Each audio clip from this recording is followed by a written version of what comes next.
answering. Thank you.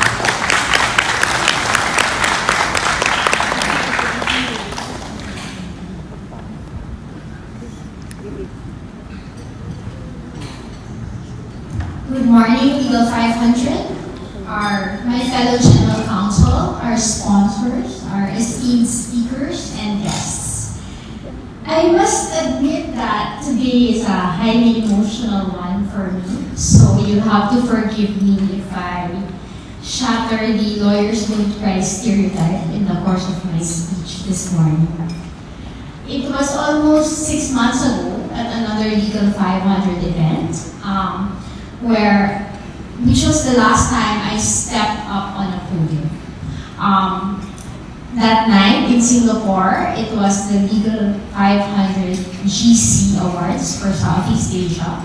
And finally, Legal 500 recognized me. And I was joking the whole night that in reparation for ignoring me for 26 years, Ben and Joe decided to ask me to deliver the keynote just to assuage my hurt feelings. At any rate, that was a stellar night. I met so many wonderful people, some who are here today. I made so many new friends, and I felt that I had reached a milestone in my career. I was very happy and content. At the time, I had recovered from my battle against depression. I was exercising regularly, eating right, and I was finally feeling. So I thought that the future was going to be one long, straight, wonderful path until I retired. Unfortunately, life being what it is, it likes to throw you curveballs whenever you're getting complacent. And a week after that speech and that wonderful evening, I was diagnosed with cancer, stage 4. As it turns out, I was skinny, not because of my lifestyle changes. I was just sick. And I was given a 15 to 20% chance of surviving the next 5 years. Which brings me to today, on this podium again, and deeply honored that Legal 500 asked me to open this session. Never want to be shy. When they asked me, I immediately said yes and bought a new pair of shoes. Because, like I told my husband, I'm probably dying, but I don't have to look like I am. But for once, when I sat down to write this speech, it was very difficult to find the words. And my friends who know me will find that hard to believe. I did not want this speech to be about my cancer. But then, I just realized that many of you I'm privileged to call my friends, and many of you I am honored to work with. So I thought that I will just make brief mention of it and move on to something more appropriate. But then I got to thinking of the one decision I made when I found out that I was sick.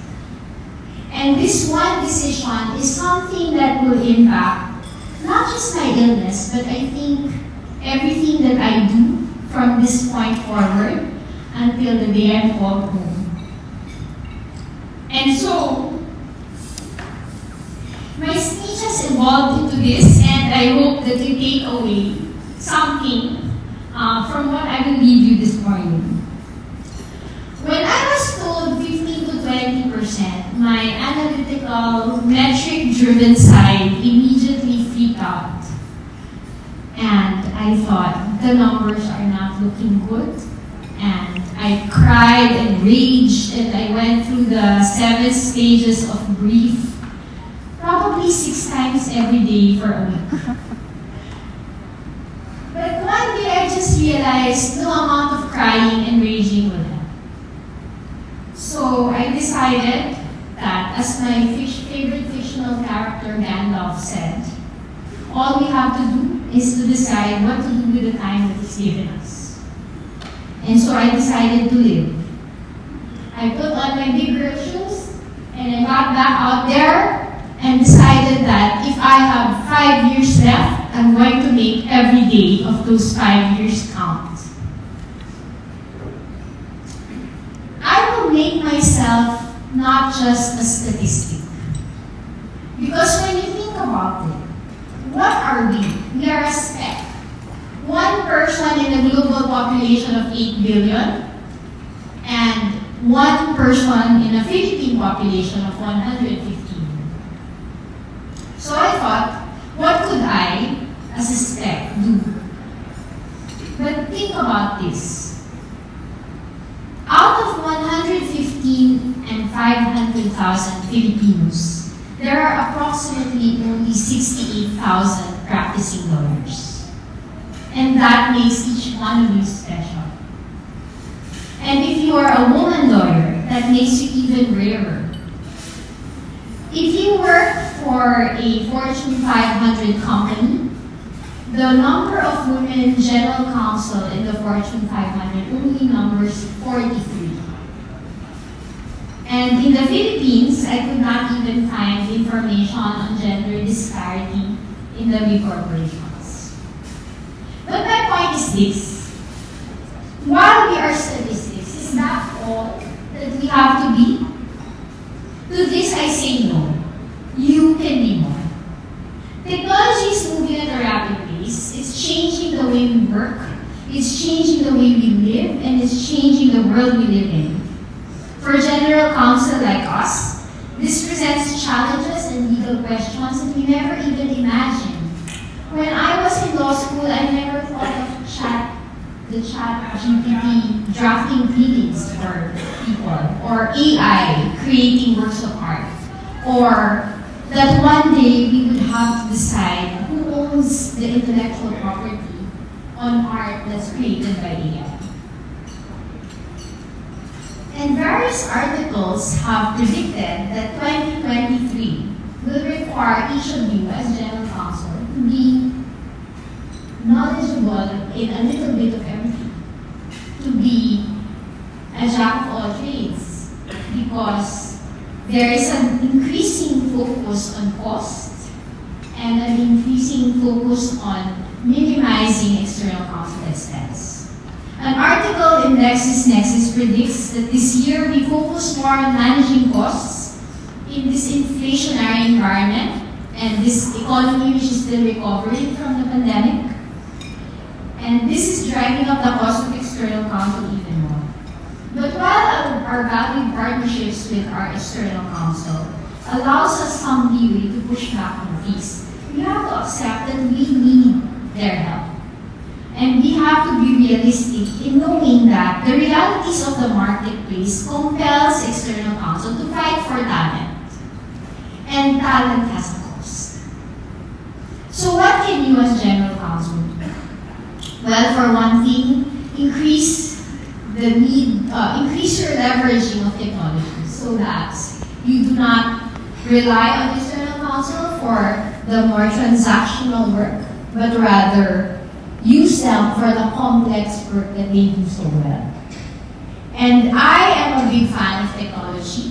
I think that it is not necessarily inconsistent to have a very good relationship and rely on external counsel, but at the same time, innovate and develop technology. Because they must go hand in hand if we are to go anywhere. As general counsel, we must take the lead in leveraging advanced tech-enabled tools to unlock greater efficiencies and to drive innovation. But lastly, and what is most resonant with me, is that 2023 will call for all of us to focus more on ESG. In the environment, social and corporate governance issues. This ESG was a big focus at Davos at the World Economic Forum, and it's at the forefront of the minds of many Fortune 500 companies.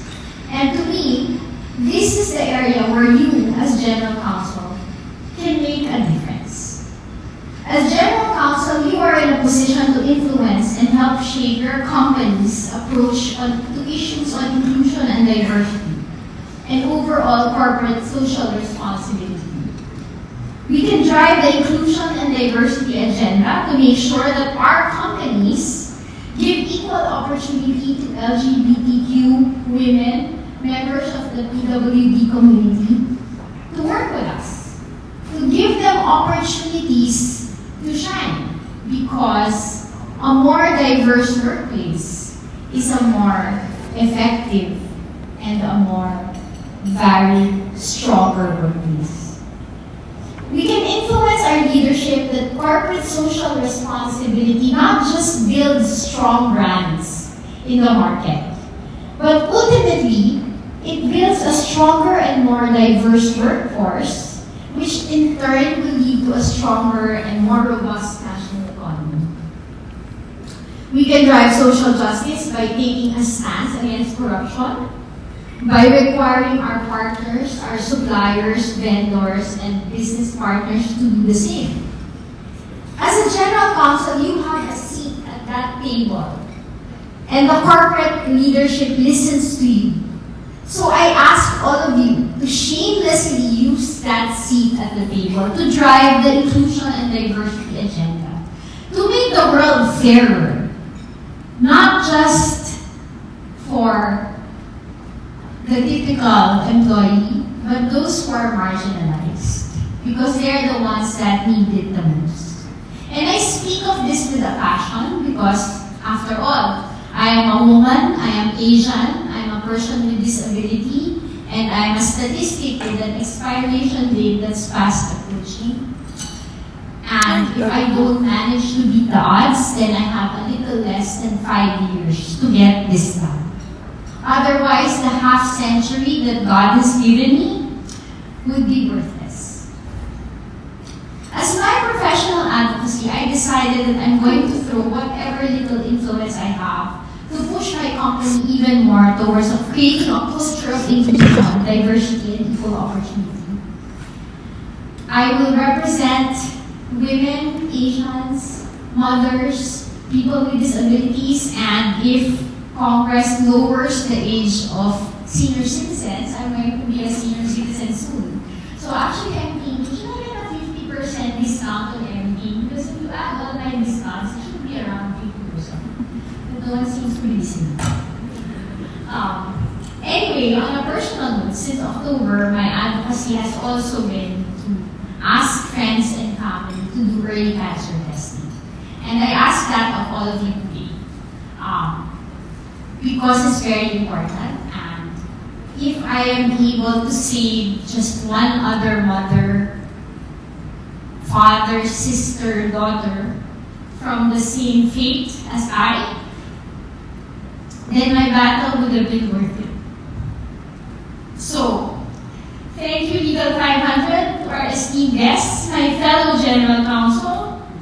Thank you to our law firm partners, and have a wonderful day today. Remember me, remember my advocacy. As you leave at the end of the day, remember you don't have to be a statistic.